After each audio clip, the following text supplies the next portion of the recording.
ইন্ট্রোভার্টদের নিয়ে মানুষের মধ্যে একটি কমন ধারণা হলো তারা খুবই শান্ত হয়, মানুষের সাথে কম মিশতে পছন্দ করে, তারা একটু সোশ্যালি অকওয়ার্ড হয়, বোরিং হয়, কুল হয় না, একা থাকতে পছন্দ করে। কিন্তু শুধু শান্ত থাকা, মানুষের সাথে কম মেশা, একা থাকতে পছন্দ করা মানেই কি ইন্ট্রোভার্ট? সব সময় না, এই উক্তিটি শতভাগ সত্য নয়। আজকে আমি আপনাদের সাথে একটি পার্সোনালিটি টেস্ট খেলবো এবং এই টেস্টের শেষে আপনি বুঝতে পারবেন আপনি কি আসলে ইন্ট্রোভার্ট কিনা। টেস্টটি খুবই সহজ, কিছু প্রশ্ন থাকবে এবং প্রতিটি প্রশ্নের সাথে 3টি করে অপশন থাকবে। প্রতিটি অপশনের সাথে একটি পয়েন্ট থাকবে। আপনি আপনার পছন্দ মতো অপশনটি চুজ করবেন এবং সাথে থাকা পয়েন্টটি যোগ করবেন। টেস্ট শেষ হওয়ার পরে আপনি আপনার যোগ করা পয়েন্ট থেকে বুঝতে পারবেন আপনি কি আসলে ইন্ট্রোভার্ট কিনা। টেস্টটি খুবই সিম্পল, আশা করি এনজয় করবেন। চলুন শুরু করা যাক। প্রথম প্রশ্নটি হচ্ছে, আপনি বড় পরিসরের কোনো সোশ্যাল গ্যাদারিং এ কেমন অনুভব করেন? অপশন এ, আপনি লার্জ সোশ্যাল গ্যাদারিং অর্থাৎ বড় পরিসরের কোনো সামাজিক অনুষ্ঠানে গেলে আপনি মেন্টালি খুব ডেভেলপ করেন, নতুন নতুন মানুষের সাথে পরিচিত হতে আপনি খুব এনজয় করেন। অপশন এ এর পয়েন্ট হচ্ছে 2। অপশন বি হচ্ছে, আপনি বড় পরিসরের সামাজিক অনুষ্ঠানগুলো হ্যান্ডেল করতে পারেন, অর্থাৎ আপনি এনজয় করেন, তবে আপনি তুলনামূলক একটু কম মানুষ আছে এমন অনুষ্ঠানকেই প্রেফার করেন।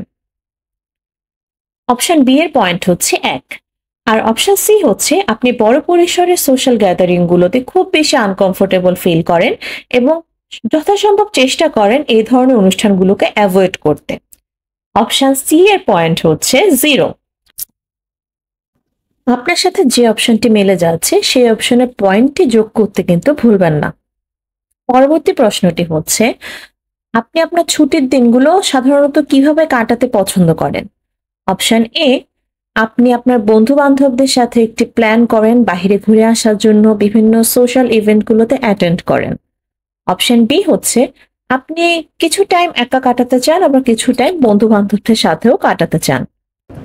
অপশন সি হচ্ছে, আপনি একা থাকাটাকে সবচেয়ে বেশি প্রাধান্য দিয়ে থাকেন এবং উইকেন্ডে আপনি একা থেকে নিজেকে রিচার্জ করেন সামনের সপ্তাহে সুন্দরভাবে আপনার কাজগুলো সম্পাদন করার জন্য। অর্থাৎ একা থাকাতেই কিন্তু আপনি রিচার্জড বোধ করেন। তাহলে এই প্রশ্নের অপশনগুলোতে আপনার যে সুইটেবল অপশন সেটির পয়েন্ট যোগ করুন। এর পরের প্রশ্নটি হচ্ছে, আপনি কিভাবে অন্যজনদের সাথে কমিউনিকেট করাটাকে প্রেফার করেন, অর্থাৎ কোন পদ্ধতিতে? অপশন এ, আপনি ফেস টু ফেস বা মোবাইলে কথা বলাটা বেশি এনজয় করেন। অপশন বি, আপনি সামনাসামনি কথা বলাটাকেও এনজয় করেন, আবার টেক্সটের মাধ্যমে বা ইমেইলের মাধ্যমে কমিউনিকেট করাটাকেও কমফোর্টেবল ফিল করেন। অর্থাৎ আপনি সামনাসামনিও কথা বলতে পারেন, আবার ইমেল বা টেক্সটে কথা বলাটাতেও আপনার কোনো সমস্যা নেই। অপশন সি হচ্ছে, আপনি ইমেল, টেক্সট, মেসেজ এসবের মাধ্যমে কমিউনিকেশন করাটাকে অনেক বেশি প্রেফার করেন সামনাসামনি কথা বলার চেয়ে অথবা ফোনে কথা বলার চেয়ে। অর্থাৎ আপনি সামনাসামনি ফেস করাটা বা ফোনে কথা বলার চেয়ে আপনি মেসেজ লেখাটাকে বেশি পছন্দ করেন। চটজলদি আপনার পছন্দের অপশনটার পয়েন্টটি যোগ করে নিন।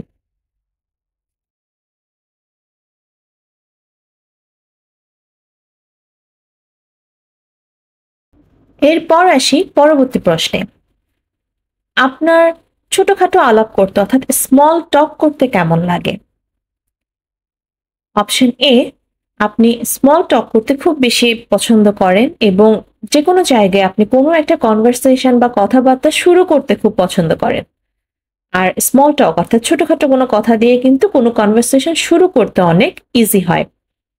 অপশন বি, আপনি ছোটখাটো কথাবার্তা বলতে পারেন যখন প্রয়োজন হয়, কিন্তু আপনি পছন্দ করেন একটু গভীর আলোচনা, অনেকক্ষণ ধরে আপনি কোনো বিষয় নিয়ে একটু গভীর আলোচনা করবেন, যেটা একটু খুব বেশি মিনিংফুল হবে। অর্থাৎ আপনি স্মল টক করতে পছন্দ করেন, খারাপ না, তবে আপনি মিনিংফুল কনভারসেশনটাকে একটু বেশি প্রেফার করেন।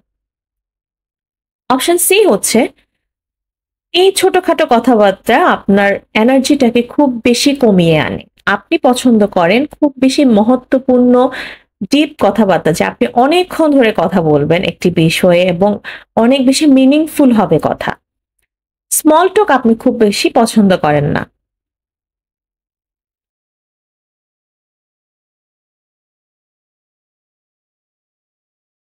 এবার আসা যাক পরবর্তী প্রশ্নে। আপনি একটি গ্রুপে অনেকক্ষণ সময় কাটানোর পরে অর্থাৎ অনেকজন মানুষের মাঝে আড্ডা কথাবার্তা বলার পরে আপনার কেমন অনুভূতি হয়? অপশন এ, আপনি খুব এনার্জাইজড ফিল করেন অর্থাৎ অনেকজন মানুষের সাথে অনেকক্ষণ গল্প করার পরে কথাবার্তা বলার পরে আপনি খুব বেশি এনার্জেটিক ফিল করেন এবং নতুনভাবে কাজ করার উদ্যম পান।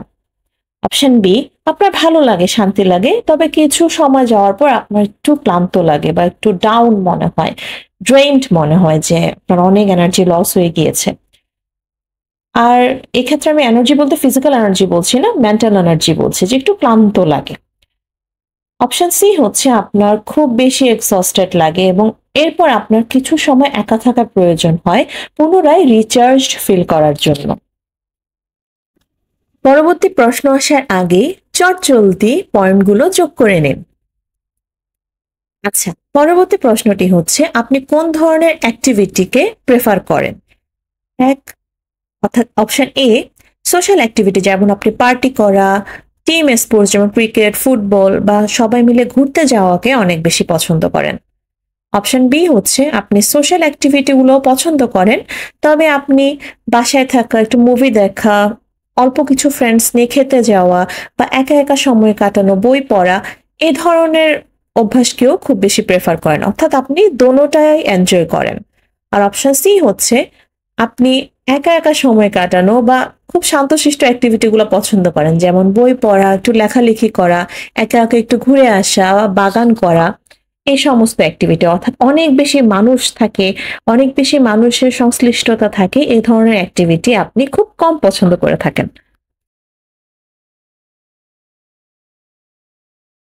এবার আসা যাক পরবর্তী প্রশ্নে।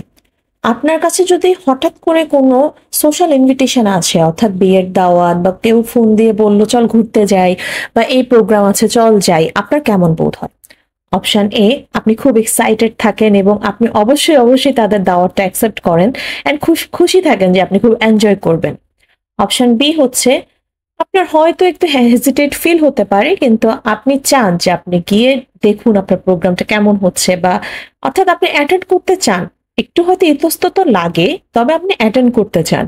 আর অপশন সি হচ্ছে হঠাৎ কোনো দাওয়াত আসলে বা হঠাৎ কেউ যদি ঘুরতে যেতে বলে তখন আসলে আপনার খুব বেশি অ্যাংজাইটি হয় বা অস্থির লাগে আর আপনি খুব ভয় পেয়ে যান, অ্যাংশিয়াস ফিল করেন আর মোস্ট অফ দ্য টাইম এটাই হয় যে আপনি দাওয়াতটা ক্যান্সেল করে দেন, আপনি যান না।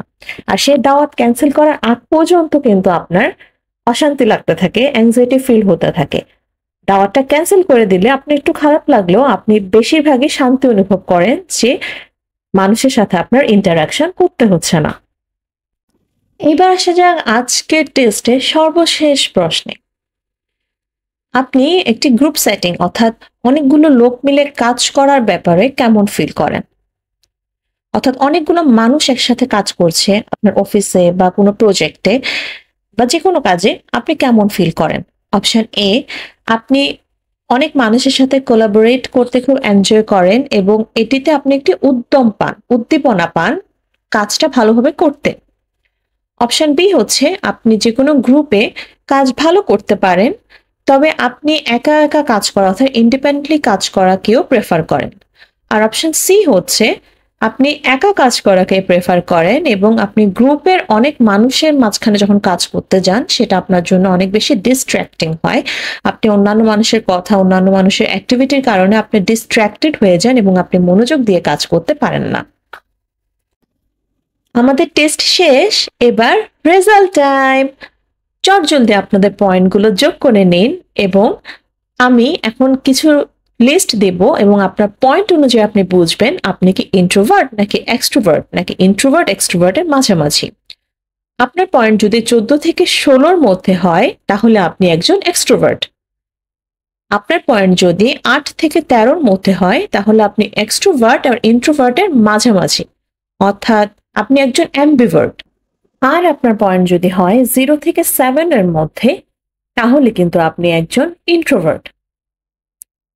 আজকের এই টেস্টের পরে আপনি তাহলে বুঝে গিয়েছেন আপনি এক্সট্রোভার্ট নাকি ইন্ট্রোভার্ট। আপনি এক্সট্রোভার্ট নাকি ইন্ট্রোভার্ট নাকি অ্যাম্বিভার্ট আমাকে জানাতে কিন্তু ভুলবেন না। দ্রুত comment down below. Hello everyone, আসসালামু আলাইকুম। কি অবস্থা সবার? I hope you enjoyed today's video.